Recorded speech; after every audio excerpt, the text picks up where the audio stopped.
Non, non, c'est la réalité du pouvoir.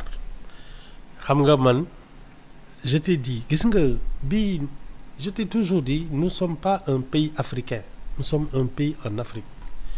Bii ñëpp di naan France dégage ñu ñëw na woon ne français yi hey fii mooy seen kër. Wala mosuma ko fi wax. non man li nga ma wax démb moom la waa ji wax tey yow li nga ma doon wax démb moom la président bi wax tey ñun ak France ñoo bokk ndey ak baay. Mais je te dis dans la République du Sénégal, quand on était dans l'opposition bokkuñu woon ak France ndey ak baay mais aujourd'hui qu'on est au pouvoir ñun ak France ñoo bokk ndey ak baay. Dans la République du Sénégal y a l'ADN français. ñun. ñoo naroon toog Afrique yëpp di xam di ximi ñu naan leen hey yéen fii mooy seen kër yéen da ngeen waane rek. parce que nègre yi mun leen wax ak ñoom. Tu sais Boubs. Il faut connaître son comment dire ça ses atouts. On aurait eu un monopole maanaam li France naroon def ci sécurité ci investissement ci transfert parce que affaire bi fi mu nekk nii ils sont demandeurs xam tu sais pourquoi parce que Sénégal mooy seen vitrine su ñu fexee ba Sénégal nuroog Dubaï. Mali day naan mais ñun kon juum nañu Burkina pareil Niger pareil ils vont dire mais France revenez wala li may wax dafa ëpp. naanaguma kiis bi. Ah d'accord doo dindi sa mbaxane xëy na moom sa bopp. naanaguma kiis bi parce que dama ragal ne moom mooy téye information yi du dugg naanaguma kiis bi Ibou Fall. Non c'était ça notre force nous sommes un géant francophone Boubs. li tax Sénégal am gëdd ci àddina bi. Nous sommes un géant francophone. Francophonie bi nii ñu ñoo ko sanc avant la France. Sénégal moo sanc francophonie. Oui, avant la France. Quand Senghor parlait de francophonie à De Gaulle et Foccart. Ils ne l'ont même pas écouté. ñoom affaire économique yooyu. Parce que y avait deux positions. Il y avait la position d'Houphouët-Boigny qui est moom économie la xam. C'était voilà pouvoir économie ay coup d'état yooyu. Senghor ne leen ñun on a en commun la langue française on a un espace culturel commun nañu dem vers la francophonie ñu koy tànqamlu moom ci boppam y a eu peut-être les Belges les Canadiens ak yooyu ñoo ko doon xaw a déglu mais pas les Français ñun. Ah mais tu as eu combien de tu as eu ñaata Sénégalais à la francophonie à part Abdou Diouf. Abdou Diouf secrétaire général. waaw c'est tout francophonie ouais. waaw en tout cas. ñun c'est notre. c'est le mais c'est que Ibou lan moo changé entre temps ni ñu xasee France ni ñu dóoree France ni ñu ko weqee. les caisses vides. waaw les caisses vides. waaw moo tax ñu changé di wut xaalis mu tëla. waaw c'est tout. FMI tëj bunte yi ngay dem fu ne di naan oui nous avons des trucs oui il faut nous accompagner parce que les finances publiques ak yooyu gars yi tànk xam lu la nga ne bon. xaaral ma dellu. Ah c'est tout les caisses vides ça ne ment pas les chiffres. Ils ne mentent pas. soo toogee xam ne da nga soxla xaalis expérience lañ ci war a jàng pour ñi nga xam ni tey ñoo nekk ci opposition bi.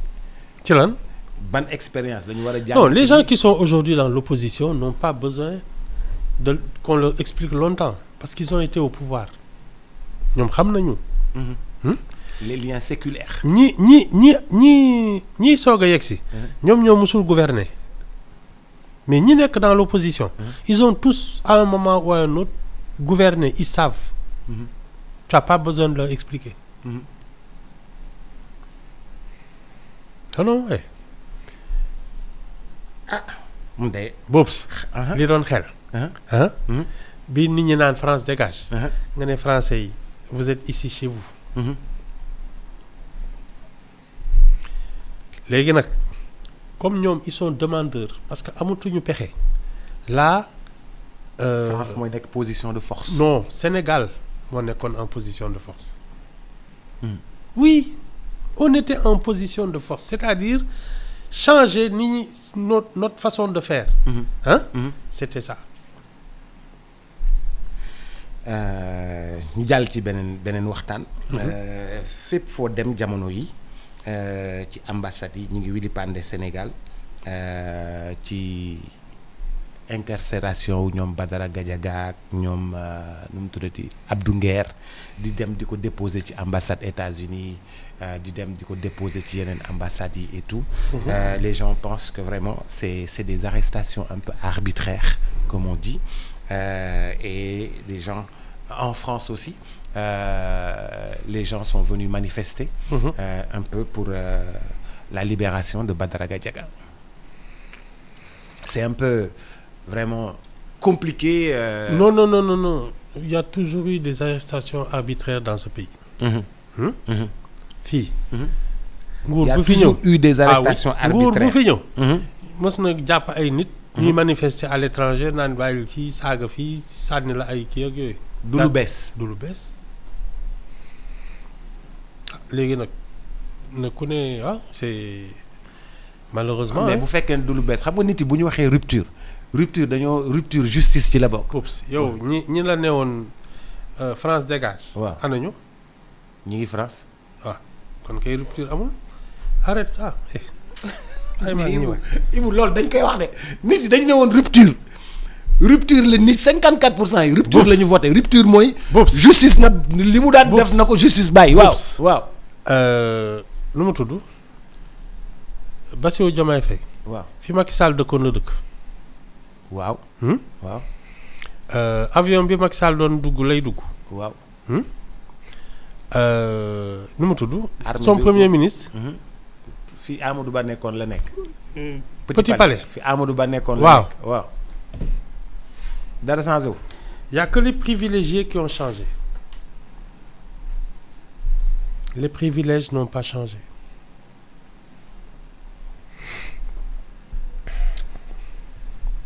am déet.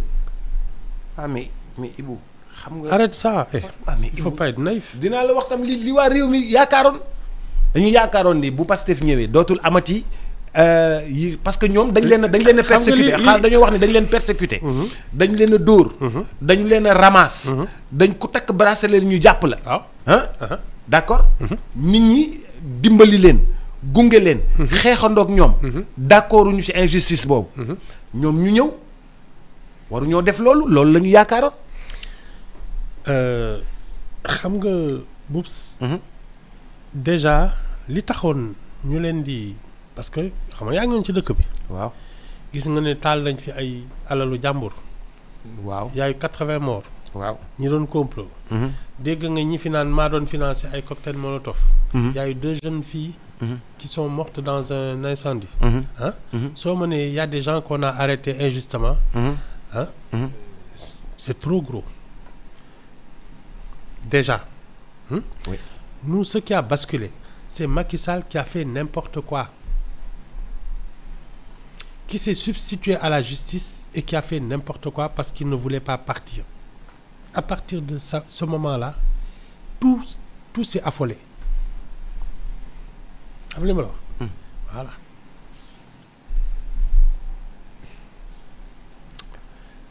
doo nekk fi naan dinañ taal dëkk bi. dem leen fekk kër jàmbur yi taal ak yooyu def li ngay def ba ñëpp teg ci seen bët après ñu ne la tu n'as rien fait. À partir de ce moment-là la logique est terminée. yow da nga radical. yow da nga radical. Boubs. Il faut pas manquer de mémoire. On était là. am déet. voilà. loolu tey ku ko fi defoon loolu la ciy fekk. ñoo xam de toute façon. comme on dit lu waay ren di ci loo xam lay kii. ci sa loxo lay naaj. jeex na déglu rek gis nga ceux qui étaient fâchés et qui ont fait tout ce qu'ils ont fait ba aujourd'hui jàpp ne dara fekku leen ci. au contraire les casseurs là on les a indemnisés. on les a arrêtés Hein? fay nañ leen 5 milliards. waaw. Hein? Aujourd'hui ils sont persuadés que kon li ñu defoon mën nañ ko defaat mais le problème c'est que li ñuy xaar su ñëwul ça va se retourner contre ceux qui les avaient commandités man su ma génnee fii toj taal dëkk bi ba yëfi pare. ñu ne ma non defoo dara yëkkati xaalis jox ma parce que bu ma maraatee je ferai la même chose tu sais c'est un peu ce qui s'est passé avec l'affaire Maître Sey maa ngi la koy wax di ko waxaat. waaw. des gens qui assassinent des juges ak yooyu finalement dara fekku leen ci ah voilà ils ont pensé que ñoo nekk ci dëgg ñu leen di invité ci ay plateau ñuy kii ak di xoggaliku ah voilà ils pensent que c'est comme ça soo bëggee dara da ngay voilà tu peux assassiner un juge tu peux mettre le feu au pays hein c'est parti de là.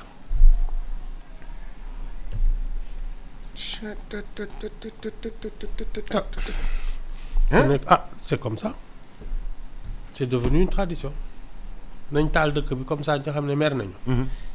Après il y aura toujours un politicien pour dire nañu amnistier nañu kii c'est pas grave ak yooyu c'est ça.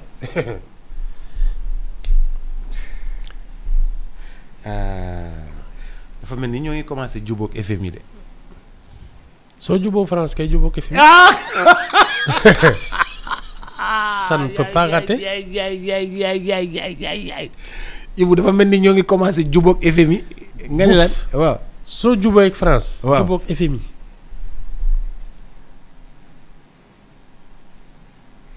après tintamarre beeg bruit beeg kii bi ñu fi def yëpp. boobu xale ngeen. ñun ay xale lañ. boobu xale ngeen. boobu ay xale lañ. lii Alaaji Mor yaa ngi doon déglu Alaaji Mor.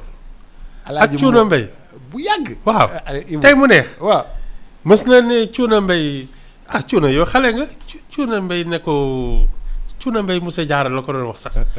Cuuna Mbay ne ko mbay yow man ma laa xa ñeent fukki at ak lu topp mu ne ko Cuuna xale nga amoo xaalis.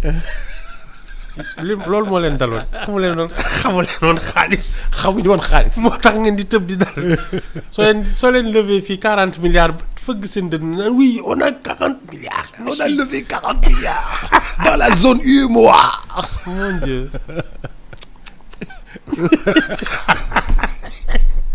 waay lii métti 40 milliards. xaalis la de. Boubs. même nos privés là. ils lèvent plus de 40 milliards. Wave a levé lu ëpp loolu. Wave levé na lu ëpp loolu te toog te. Il y a des projets à plus de 100 milliards dans ce pays depuis longtemps. ay privé laa la wax de. ay boo xam ne état yoonam nekku ci. Essaie d'évaluer la compagnie sucrière aujourd'hui. Aux dernières nouvelles, il y a peut-être 10 ans. Le groupe Mimran là. C'était pratiquement 1000 milliards. nga bëgg ma naan oui on a trouvé 40 milliards. ay boobu xale ngeen. mais vu la crise économique mondiale boo levé 40 milliards mën nga ko mën a bàkkoo. non mais Boubs. Tu sais paradoxalement c'est justement dans les périodes de crise qu'il y a des gens qui trouvent leur chemin. Parce que c'est l'initiative, la créativité. Pendant la crise. C'est pendant la crise que tu relances l'affaire. Voilà.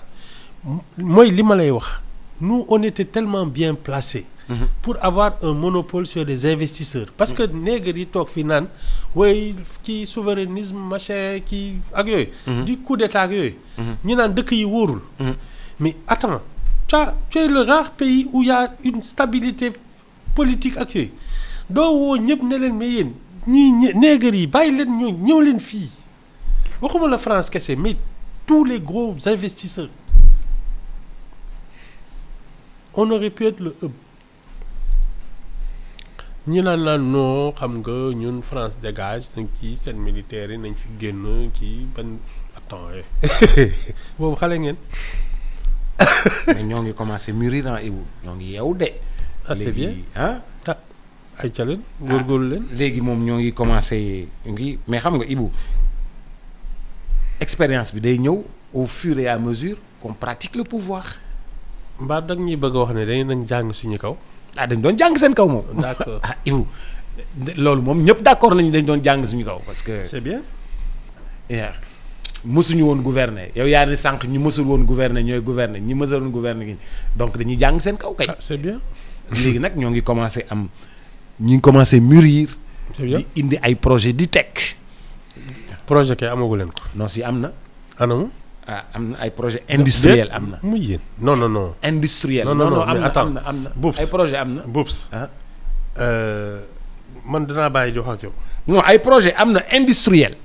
Boops. waaw l'industrie ak yooyu c'est le privé. waaw mais privé la ay privé.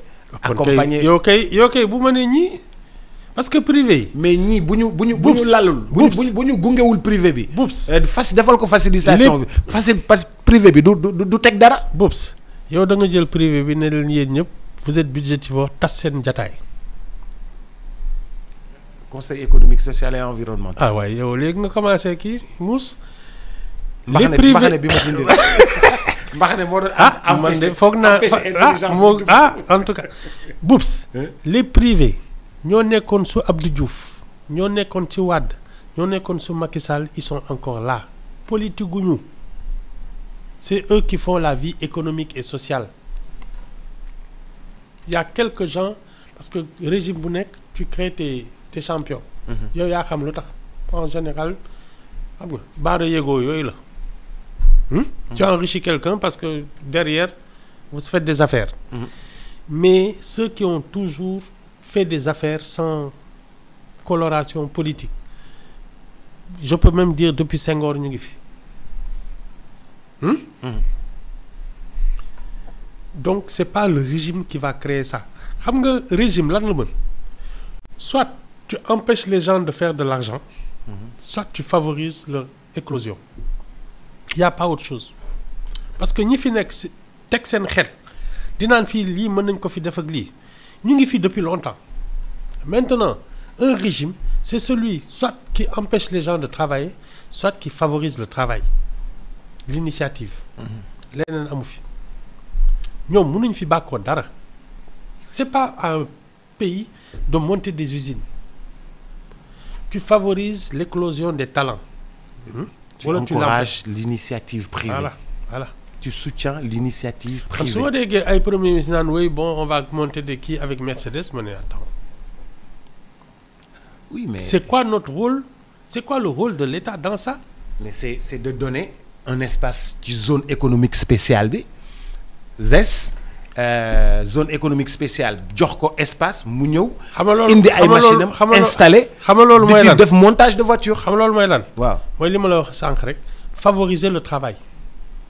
Tu vois quelqu'un qui a un projet ne la man lii laa fi bëgg a def nga ne ko xaaral ma yombalal la ko ay tax ak yooyu pendant 10 ans sa yoon nekkatu ci fan nga ko bëgg a sañ mu ne fii mu ne dégager leen foofu yëpp ça va créer 1000 emplois taxaw na le.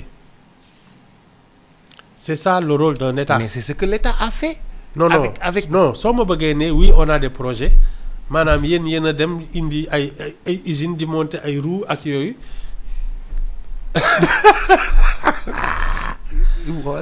c'est que yow neexoo waxtaanal. ma xam loolu. ma xam loolu. te yow neexoo waxtaanal. dégg naa mbaxane du fekkee coono borom. solaatal c'est.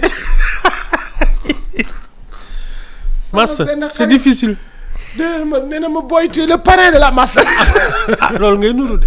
loolu ngay nuru boyaar bi rek moo manqué de. kii nu mu tudd Panama bi. nee na ma tu es le parrain de la mafia. yaa ngi dëngal sa mbaxane de. waa ngi ñëw wuti boyaar léegi. mais Ibou neexuloo waxtaanal. loolu moom nangu naa ko. non neexuloo waxtaanal et puis yow c'est que yow nguur contraire nga. ay grand non Boops yéen ay dem di dellu si. man li may wax daaw. yow fa nga daaw jéeg ba léegi yaa moom laa leen di wax. il faut pas se tromper de mission. L'État est là pour permettre que les talents sénégalais explosent. Pas le contraire. mooy sama position daaw jéeg daawaati jéeg daaw ak ren ak déwén. état bi moo war a encourager ah oui l'initiative privée. ah oui moo c'est-à-dire leen war a quand un dimbali, homme d'État moo leen war a yombal. quand un homme d'affaires sénégalais rencontre des partenaires à l'étranger ñu ne ko nous on veut venir au Sénégal état bi day garantie ne yéen ki ngeen di waxal il est honnête il est travailleur et nous garantissons la sécurité de vos investissements. ah ñun Auchan bi mu ñëwee dañoo taal ay investissement am di. allez leur expliquer maintenant. juboo nañu wante. juboo nañu fan yi ñu ngi dem seen kër chaque jour. ah yéen a ngi France de. waaw mooy seen kër. waaye yéen Guy Marius Sagna fu mu toll. France dégage. waaw xam naa mu ngi xool benn place. Ibou bàyyil Guy da ngay wax ak Guy ñu may saaga Ibou bàyyil Guy mu ngi xool benn place moom. wala. dama ko déggul xaw na sedd tuuti. dina mais xanaa dina def déclaration ci lii. séminaire Ousmane Sonko beeg visite Diomaye. waaw. Guy nag war na ci wax. waaw lu ci wax. non Guy d'accord ci yooyu. Guy moom tamit comme yow la mel. wala affaire oto Guy fu mu newoon daaw. wala affaire fu mu newoon daaw ma nga fa bare. déet affaire oto yi yëgu xam naa bii tam yëgu ko. yëgu ko. fu mu koy yëgee. Sénégal ni Diomaye demee France ni Sonko waree dem France. waaw ni Guy yëgu ko. waru ko yëg. si Guy yëg na ko. Ibou dama ñibbi. yaa ngi may jaxase dama ñibbi.